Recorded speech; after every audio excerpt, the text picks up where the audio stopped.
कहा। देखिए अब हिंदी फिल्में देखेंगे, हिंदी की फिल्में आमतौर पर स्ट्रगल क्या है कि जो नायक है, हीरो है, वो हीरोइन को प्राप्त करना चाहता है और विलन के तौर पे आमतौर पे हीरोइन के पिता और भाई ही रहते हैं।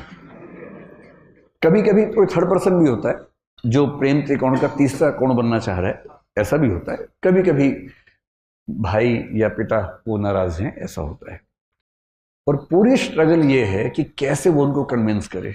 अगर फिल्म इमोशनल है तो वो अपनी होने वाली पत्नी के पिता को कन्विंस करने के लिए गांव में जाएगा, खेत में रहेगा, साथ में काम करेगा सारे, और फिर वो कौन सी फिल्म थी, रमैया बस्ता भैया, ये तो मैंने देखी ही नहीं। मैं तो दिल वाले फीलिंग से बोल रहा था। DDLJ देखी आप लोगों ने? वही है ना, इसमें शाहरुख खान, काजोल, अमरीश पुरी। हाँ, उसमें पूरी ताकत लगाई है कि मैं किसी तरह से इसके पापा की सहमति बना लूं, उसके बाद विवाह करूं, और उसने बना भी ली। अंत में मतलब वो ट्रेन पे है, सिमरन खड़ी है, और तब अंततः उसके पापा का हृदय परिवर्तन हुआ और पापा ने कहा जा सिमरन जा, जी ले अपनी जिंदगी, है ना। इससे क्या होता है, इमोशंस बहुत हमारे ओवर पावर करते हैं कि परिवार भी बच गया, रिश्ता भी बच गया। इससे अच्छा क्या है, विन विन है, परिवार भी रिश्ता भी। लेकिन ऐसे पापा फिल्मों में ज्यादा होते हैं, ऐसे पापा समाज में कम हैं। समाज में पापा बोलते हैं आ सिमरन आ, घर के अंदर बैठ जा शांति से, ड्रामा मत कर ज्यादा। तो लेकिन एक उपन्यासकार ने बड़ी अच्छी बात कही। उसने कहा कि कहानियां पढ़ के लगता है कि सारी स्ट्रगल विवाह तक की है, और हिंदी की फिल्मों का, अधिकांश फिल्मों का जो अंतिम दृश्य होता है उसमें हीरो हीरोइन की शादी हो रही होती है, मंडप सजा होता है, फूल बरसाए जा रहे होते हैं, और उसके बाद द एंड लिखा हुआ आता है। जबकि वो द एंड नहीं है, वो द बिगिनिंग है। क्राइसिस तो अब शुरू हुआ है। ये क्राइसिस नहीं है, इंटरवल है, 2-4 महीने का इंटरवल है जब चीजें ठीक लगती हैं। उसके बाद का जो क्राइसिस है, बड़ा क्राइसिस है। किसी एक व्यक्ति के साथ 24 घंटे रहना, उसकी बहुत सारी आदतें जो आपको नहीं अच्छी लगती, आपकी बहुत सारी हरकतें, आदतें जो उसे नहीं अच्छी लगती हैं, एडजस्ट करना। कभी कभी मन विद्रोह करता है, झगड़ा करता है, मन करता है कि इसके साथ रहने के लिए मैंने इतनी स्ट्रगल की, अपने घर से झगड़ा किया। प्रेम विवाहों के विफल होने के मामले आमतौर पर इसलिए होते हैं क्योंकि आपने जितनी हसीन कल्पनाएं कर ली थी, जिंदगी उतनी हसीन होती नहीं है।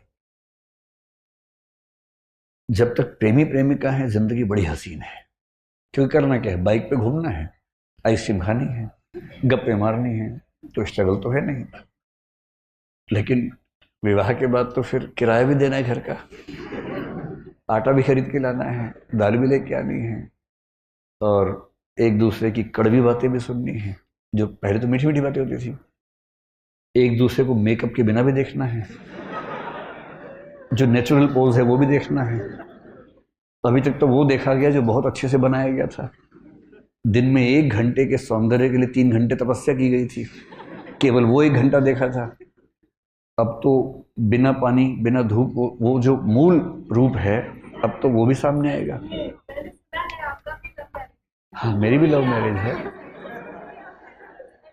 मतलब जब कोई व्यक्ति कहे तो कुछ हिस्सा तो अपने अनुभव से आता ही होगा उसका भी। सीधी सी बात है, इसमें क्या है। और मैं कभी ये नहीं कहता कि मैं बहुत अजूबा हूँ। जैसे आप हैं वैसे मैं हूँ, आपसे थोड़ा सा बड़ा हूँ, इसलिए अनुभव थोड़े से पहले हो गए, इतना ही अंतर है ना। वो सबके साथ ही होना। लेकिन असली स्ट्रगल यहां तक की थोड़ा ना हो, तो उसके बाद की, जैसे IAS बनने तक की स्ट्रगल एक है, IAS बनने के बाद की स्ट्रगल दूसरी हो जाती है। पर स्ट्रगल तो जिंदगी में रहती है, हमेशा रहती है। हरिवंश राय बच्चन ने बड़ी अच्छी बात कही कि संघर्ष है तो जीवन है। बिना संघर्ष के थोड़ा जीवन होता है, जीवन में संघर्ष थोड़ा बहुत रहता ही है। ठीक वैसे ही जो आपसे मर्द फिल्म में एक डायलॉग था, मर्द को दर्द नहीं होता, उस एक डायलॉग ने भारतीय समाज से जितना नुकसान किया है ना, तो बहुत भारी नुकसान कर दिया। उसके बाद से सारे मर्द अंदर दर्द हो रहा है, और ये नौटंकी करते करते घूम रहे हैं कि दर्द नहीं होता हमें। तो मर्द को कहां दर्द होता है। कल मुझे एक वरिष्ठ महिला से बात हो रही थी, उनकी उम्र 60 साल के आसपास है, कहीं मैं गया हुआ था, वहां वो भी थी। तो उन्होंने मुझे बताया कि जो मेरा बेटा है वो आपका बहुत बड़ा प्रशंसक है।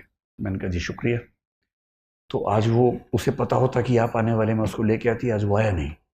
मैंने कहा जी कोई बात नहीं, फिर मिल लेंगे, ऐसा क्या है। तो बोली बड़ा मजबूत बच्चा है, कभी रोता नहीं है। अब मुझे लगा मैं ज्ञान दूं या ना दूं इस समय, क्योंकि अब आप शादी ब्याह में जाके ज्ञान देने लगे, लोग फिर ना भगा देते हैं वहां से। और खाना भी नहीं खाया था उस समय तक मैंने, बिना खाना खाए भगा देते तो बड़ा नुकसान हो जाता। शादी ब्याह में आदमी क्यों जाता है बेसिकली? दूल्हा दुल्हन कौन देखता है वहां पर? उन्हें कोई पूछता तक नहीं उनको, तो वो तो, हम तो पहचानते भी नहीं कौन दूल्हा कौन दुल्हन है, नाम भी नहीं याद रहता है, खाना खाना याद रहता है क्या क्या था खाने में। तो मैंने फिर बहुत सोच समझ के कहा कि जी अच्छी बात है। बोली मैं आपको मिलवाऊंगी, बहुत मजबूत बच्चा है, कभी नहीं रोता है। तो मतलब मैंने अंत में जब मुझसे रहा नहीं गया, मैंने एक सेंटेंस बोला, मैंने कभी रोए भी तो तनाव मत लीजिएगा, ऐसा क्या है। तो उनको लगा कि ये तो विचलन हो रहा है। उन्होंने कहा ना, बहुत स्ट्रांग है। तो आप में से कितने लोग ऐसे ही स्ट्रांग हैं जो कभी नहीं रोते हैं? तो आप लोग स्ट्रांग नहीं हैं, आप लोग मुर्दा हैं दरअसल, है ना। देखिए मेरा काम जिंदगी को मुश्किल बनाना नहीं है, जिंदगी को आसान बनाना है, और मैं तो आसान ही बनाऊंगा। बिना बात के तमाशे इतने इकट्ठे कर लिए हम लोगों ने कि मर्द को दर्द नहीं होता। क्यों नहीं होता? सुई चुभा होता दर्द सबको होता है, पत्थर मार के देखो खोपड़ी पे उसके, क्यों नहीं दर्द होगा। अच्छा छोटे छोटे बच्चे जो हैं, लड़का हो या लड़की हो, कोई गिरता है दोनों रोते हैं, चिल्ला चिल्ला के रोते हैं, लड़का भी रोता है लड़की भी रोती है। पता नहीं 5, 8, 10 साल के बाद ऐसा क्या होता है, लड़के रोना बंद कर देते हैं। और मम्मियाँ क्या करती हैं, मम्मियाँ भी नहीं समझ पाती बेचारी, जैसे ही लड़का गिरता है रोने लगता है लड़की। तो एक तो आप वैसे होना मत, और अपने आसपास जो वैसे हो गए हैं उनको थोड़ा सा सहज बना देना।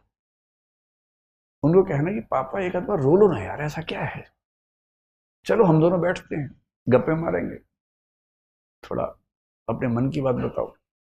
जब मम्मी से पहली बार मिलने गए थे क्या क्या हुआ तो बताओ ना जरा, दोस्त बनो उनके, क्यों इतना डिस्टेंस रखना, कभी दोस्त बन जाइए। जितनी उम्र बढ़ती है उतने दोस्त खत्म होने लगते हैं, कोई दोस्त नहीं बचता उस उम्र में, तो आप दोस्त बन जाइए। ये होती है इमोशनल इंटेलिजेंस। इमोशनल इंटेलिजेंस का मतलब रोना नहीं है, मैं नहीं रोऊंगा ये भी नहीं है, ये दोनों मूर्खताएं हैं। बात बात पे रोना कमजोरी का लक्षण है। कभी नहीं रोऊंगा ये जबरदस्ती ओढ़ी हुई पाली हुई मर्दानगी का लक्षण है, जिसकी कोई कीमत नहीं, रत्ती भर वैल्यू नहीं। इमोशनल इंटेलिजेंस का मतलब क्या होता है? एक मतलब होता है अपने जो इमोशंस हैं उनको समझ पाना, बारीकी से समझना,